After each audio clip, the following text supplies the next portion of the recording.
I'm Lisa Opie and I'm Managing Director of Ubisoft Leamington and Reflections in Newcastle. I've been with Ubisoft for just under a year and previously I was at BBC Studios. I was at the BBC for about 10 years.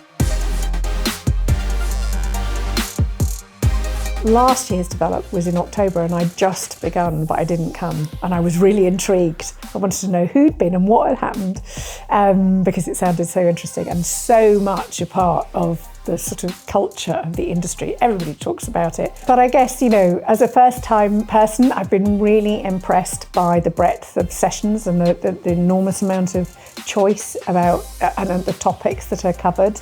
I think the networking opportunities are really impressive.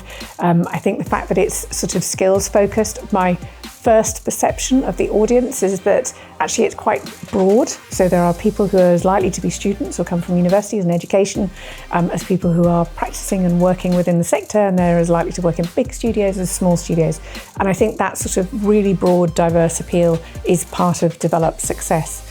And I think it's a really important collaboration.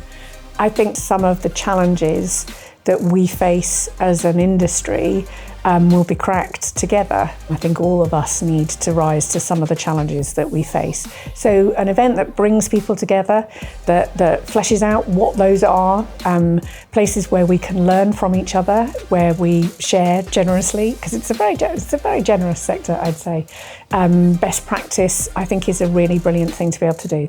And Develop plays an incredibly important role in that.